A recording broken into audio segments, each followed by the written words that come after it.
responsibilities. We can know, like with social media now, you can have 1 million followers and still feel alone. And Oh yeah. social media has, for some reason, there has been reports where people are becoming more depressed because of their interactions with social media. Is there a real way to disconnect, or is it that we have to always stay on?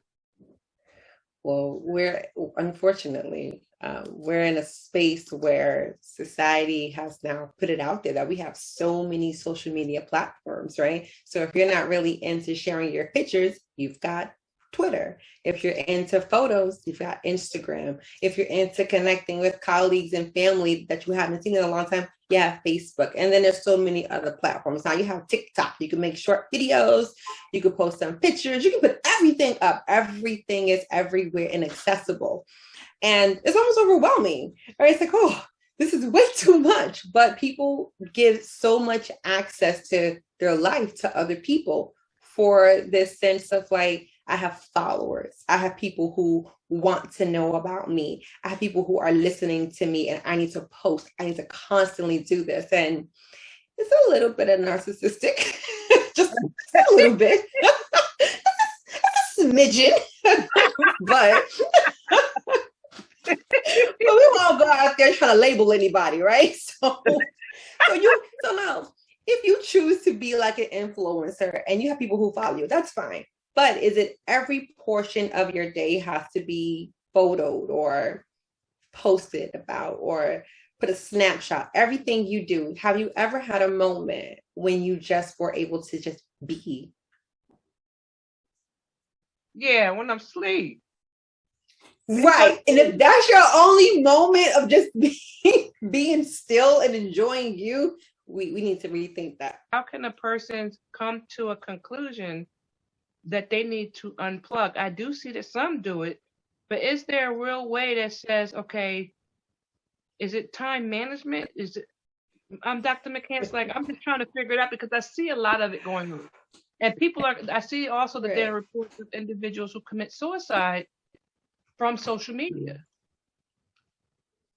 Unfortunately.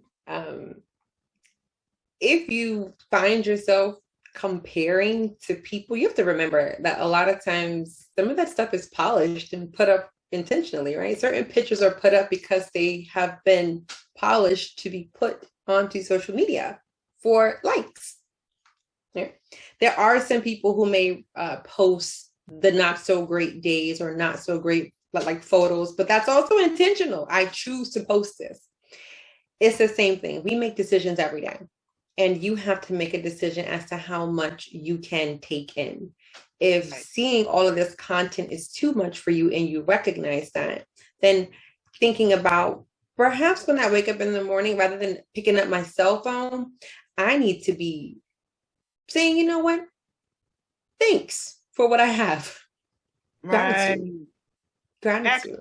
Some people are spiritual and they just want to write down things that they are grateful for. Some people are religious and they want to pray. Whoever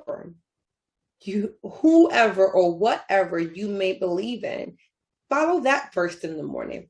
Think about, how do I replenish myself first before I go onto social media to read about someone else's stuff or to see how many likes I have on a particular post? Let me think about what I'm grateful for in my space first. Let me think, do I like to meditate? If you do, try it for 5 minutes.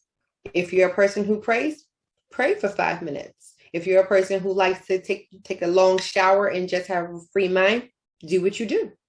If you want to play Janet Jackson, do that too. But why must you wake up and open your eyes and pick up your phone? There were no emergency phone calls.